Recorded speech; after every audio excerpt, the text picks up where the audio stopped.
Hello YouTubers, Alaska Prepper here.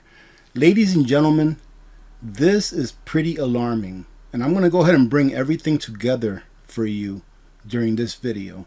Oklahoma ranchers are predicting that beef will rise in price to up to $50 a pound. And there are very plausible reasons why this could happen.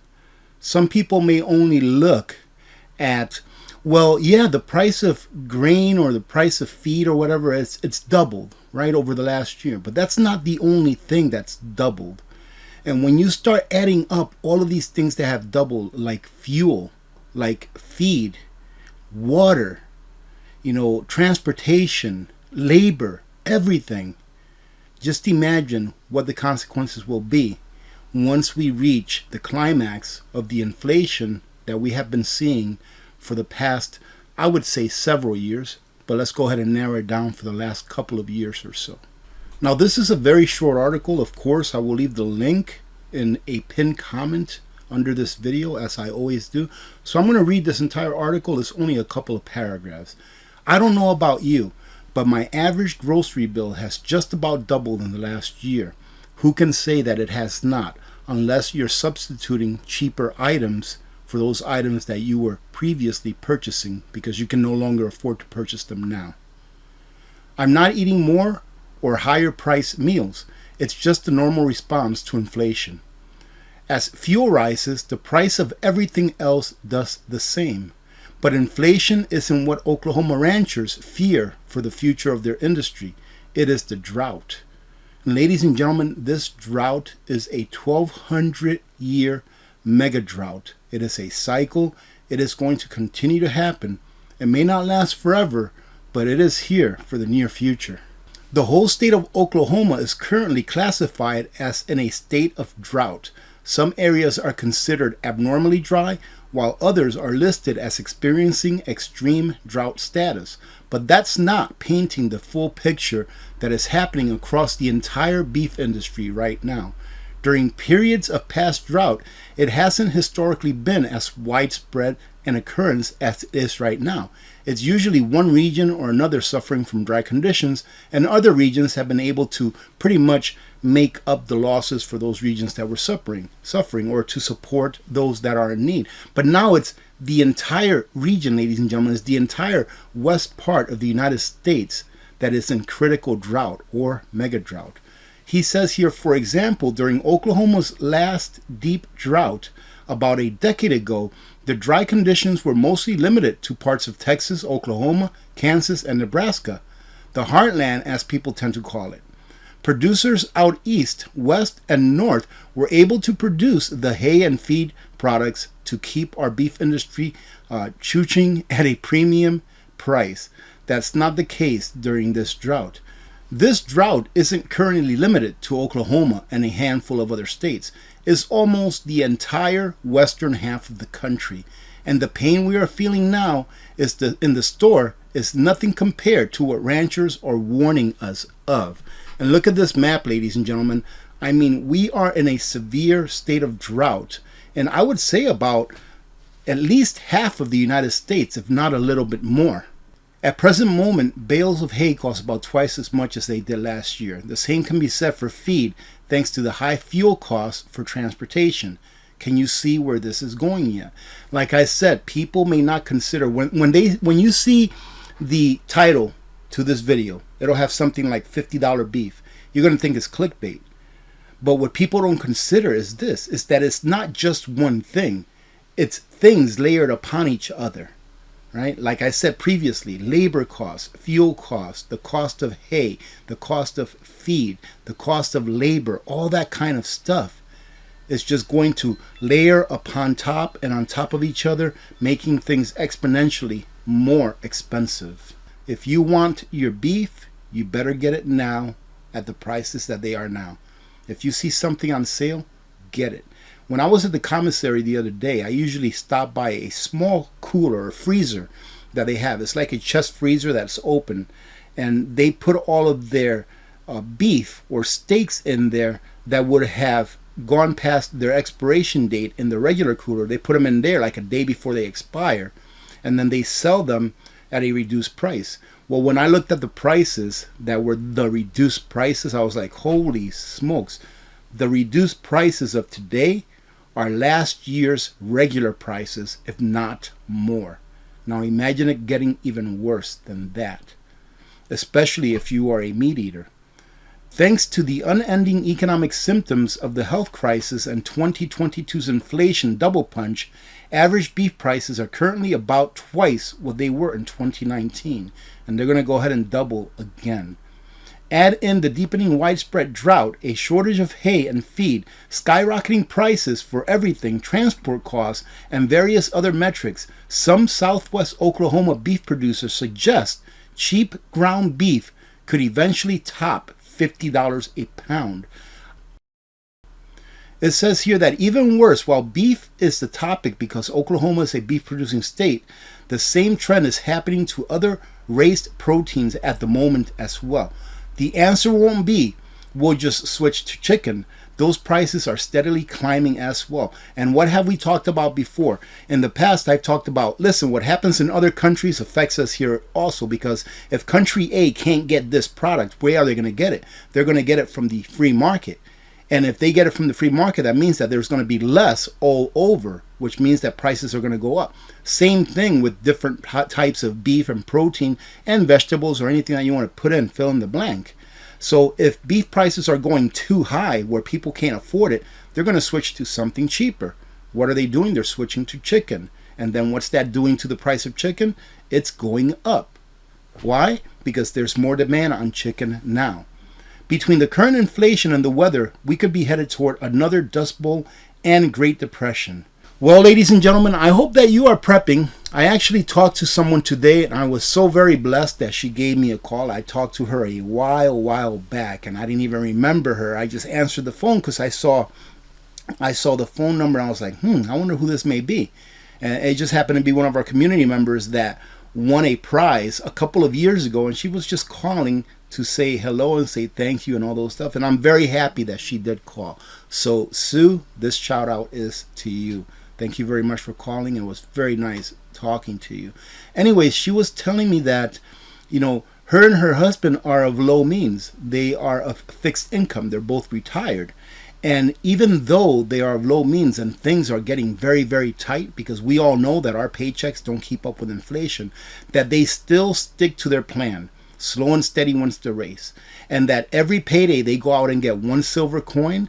They go get $20 of rice and beans, and then they spend $20 on other miscellaneous preparedness items that they will see a need for in the future. And I'm like, that is so awesome. That means that anyone can do it, ladies and gentlemen. Anybody can prepare. I wanted to go ahead and go over a couple of other short articles. I'm not going to read them all, but I want to show you where this is going as far as food production in the future and how it's going to be affected. And it will definitely affect your life. I wanted to show you something really quick, though. I almost forgot. I want to show you how this drought is going to affect everything. Right? And people may think that the price of water won't be that much of an issue, but it will be. I want you to take a look at this chart that I've been following ever since California put their water on the NASDAQ. And just look at this, ladies and gentlemen. It's just one more factor that's going to affect the production of food, especially California. California produces a lot of the food that's distributed throughout the United States of America. And look at this chart. This is just incredible. This is when they started. And I started doing this. I started tracking this right around when they started doing this. And it was at 510. And then it dropped. As usual, IPOs, they usually drop for a while. It went down to 210. But even if we measure it from the beginning of when they started charging for water, putting their water in the stock market, it's gone from 506 or 510, let's say. Right now, it's 1,214. Incredible, ladies and gentlemen. And I can only see this continuing to go up because it doesn't seem like the drought situation is going to alleviate anytime soon. So I'm telling you that you need to continue to prepare. For those of you that think that this is fear-mongering, you better wake up. This is reality. That's what this is, reality. If you can't see prices going up, I mean, who here? Can anyone say, I don't see prices going up? I don't see the price of food going up. Can anyone say that lives in a Western state, like the ones I just showed you, that you're not having a drought? If you live in California, you definitely know that you're living through a drought, a mega drought, because you've been living through one for several years now. So these are the warnings that I bring to you when I research these articles and I look them up. It's so that you can look at it. Go look at these things for yourself. You're going to need to stock up on stuff, all right? The government already has a plan on how they're going to alleviate your pain, but I guarantee you that if you love freedom, you're not going to like that plan. We won't get into that right now, but we will get into this next one right here from the economiccollapse.com from Mr. Michael Snyder. Will catastrophic crop losses in 2022 lead to unprecedented shortages in 2023? They may not lead to shortages per se in wealthy nations such as Western nations, i.e. the U.S., UK, Australia, places like that, but they will lead to prices that you've never seen before in your life. We are living through unprecedented times, ladies and gentlemen, and we have to therefore take unprecedented measures. Crops are failing all over the globe this summer, but most people don't even know that it is happening because the big television news channels aren't talking much about it, and they don't want you to know. They don't want you to alert you. Why? Because they are prepping. They don't want you to be prepared. Instead, they remain intensely focused on politics day after day. Without a doubt, the political realm is important. Well, I guess that's his opinion. But there should also be plenty of time to discuss a raging global crisis, which is going to deeply affect all of us. It's going to affect us all, ladies and gentlemen. I'm telling you that you should be getting prepared. The food that is not being grown this year is not going to be on our plates next year, and that is a fact. But the vast majority of the population does not understand this. They are living in a normalcy bias. They see plenty of food in the stores now. They just assume that everything is going to be okay. And I hope that Mr. Snyder is wrong. I hope that I am wrong, and I hope that everyone that's been talking about this is wrong as well, ladies and gentlemen. But reality is reality. 1 + 1 will always equal 2. As long as we live in this realm of reality, in this dimension, 1 + 1 will always equal 2. Mathematics does not lie, and nature is mathematics. Half of the potato crop is expected to fail as it cannot be irrigated. And even crops that are usually drought tolerant, such as corn or maize, have been failing. The group was told irrigation options are diminishing with reservoirs being emptied fast. And we've all heard about the reservoirs that are dropping in level at a very fast rate, and that is even affecting their ability to produce electricity. And losses of 10 to 50% are expected for crops including carrots, onions, sugar beets, apples, and hops.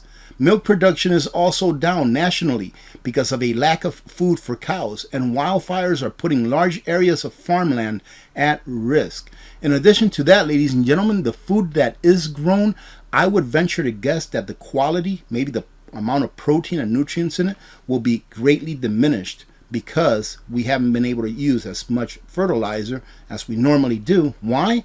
Well, because it's too expensive and it's too much of an input cost for most farmers. And you just wait till next year, because this year farmers were using mainly fertilizer that they had already stocked up. Wait till next year. I think that's when the reduction in the availability of fertilizer will really show its face, will be next year. In Italy, farmers in some parts of the country have lost up to 80% of their harvest this year due to severe weather anomalies. 80%, man. So he goes on to say, so where will Italy get enough food to feed their population? Well, where, ladies and gentlemen? If they can't get it there, where are they going to get it? Just like the British, the plan to get it is from somewhere else. Well, where? But who is that someone else going to be? Well, let's say that it is us, the United States. Let's say that it is Brazil. Let's say that it is Venezuela, Argentina, whoever. Do you think that's going to put more upward pressure on the price of commodities, the price of foods, or not? I would say that it will be putting upward pressure, and it is very plausible, as the rancher stated in the previous articles, that we could see $50 per pound beef. Man, that would be so terrible for low-income folks out there. And even chicken is going to be, if you see $50 a pound beef, You're going to see chicken double or triple in price now. You're going to be paying $15, $20 a pound for chicken, because mainly people are going to flock to chickens. And then those that cannot afford the chicken, they're going to flock to the eggs, which eggs have already gone up about 50% this year alone. So they're going to flock to eggs, making the eggs even more expensive. It's going to be a heck of a mess, and it's going to take us a while to get out of this. 37% of U.S. farmers in the western half of the country are killing their own crops. Why do you think, ladies and gentlemen? We just talked about it. Drought. They would rather till their crops over and kill them instead of allowing them to try to survive and sucking up more water that could go to crops that can actually survive and mature and go to market. All over the globe, agricultural production is going to be below expectations in 2022. As a result, those of us that live in wealthy countries will pay much more for food in 2023, while many of those that live in poorer countries will either deeply suffer or just cease to exist. In fact, children are already dropping dead from starvation in large numbers in some parts of Africa, but most Americans haven't heard about this because they aren't being shown it on the news. The 17 states, including and north of Texas, up along the Central Plains to North Dakota and west to California, are vital to the U.S. agricultural sector, supporting nearly half of the nation's $364 billion production by value.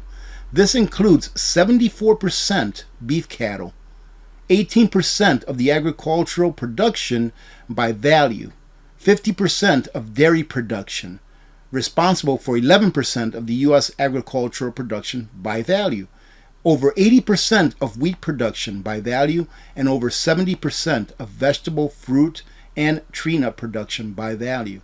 Drought conditions, which have persisted well into 2022, put production of these commodities at risk, along with the stability of farms, ranches, and local economies reliant on crops, livestock, and downstream products and services for income. It's like a domino effect or a snowball effect. You know, when one thing is affected, it affects the next thing, and then that thing affects 2 or 3 other things, and you just keep going. It's almost like 6 degrees of separation. Man, this is just not good news. Maybe I ought to change the name of the Alaska Prepper channel to the Doom and Gloom channel. But I hope you appreciate this, ladies and gentlemen. Believe it or not, a lot of this does take a toll on me, reading all of this stuff and looking into the future. Man, what are our kids going to do? What kind of a life are they going to have if this continues? And it just seems that we can be doing so much more as a nation, as a country, to better the crisis that we are going through. I mean, I can go through some of the stuff, but does it really matter? You know, does it really matter that we can actually make desalination plants instead of spending so many billions of dollars trying to make a train that goes fast? I think that water is so much more important than cheap transportation, but I digress. Thanks to the unending economic symptoms of the health crisis and inflation, average beef prices are currently about twice what they were in 2019.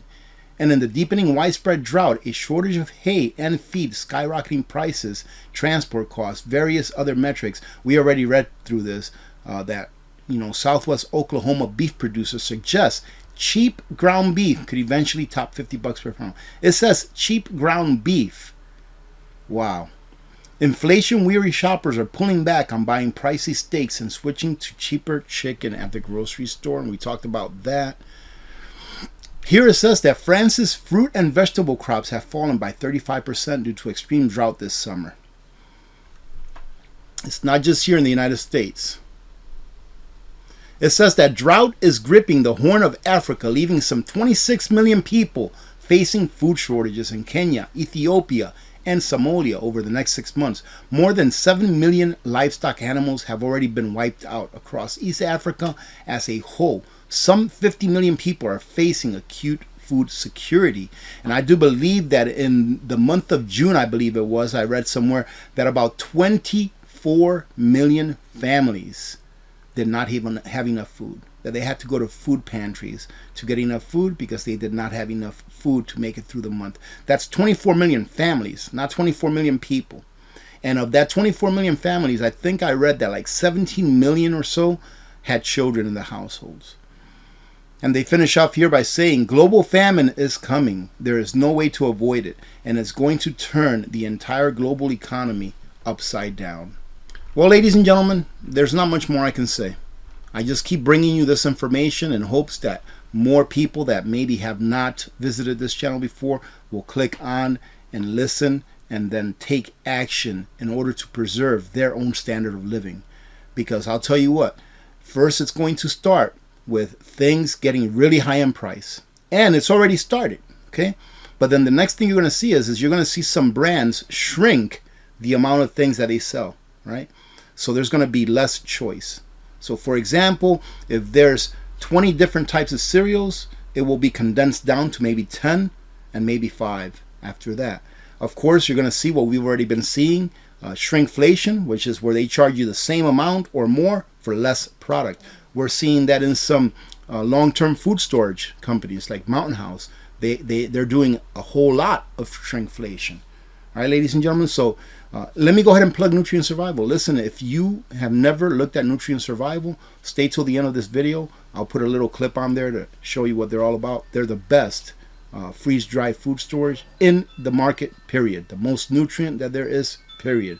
So you definitely get what you're paying for. And I'm convinced that they're no longer the most expensive.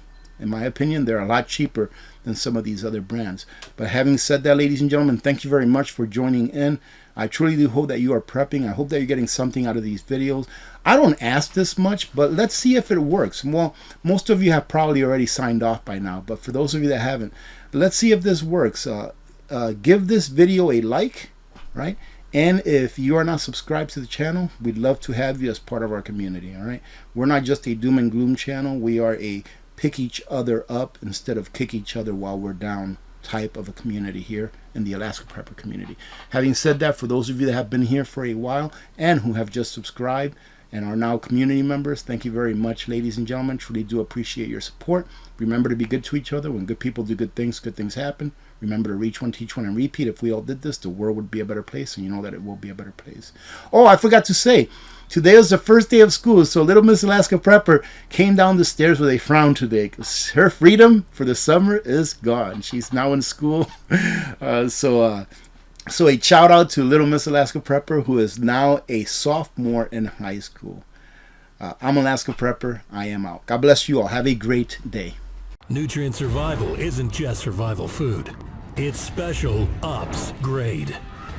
Built to the nutritional standards of the U.S. Special Ops and packed with 40 essential nutrients.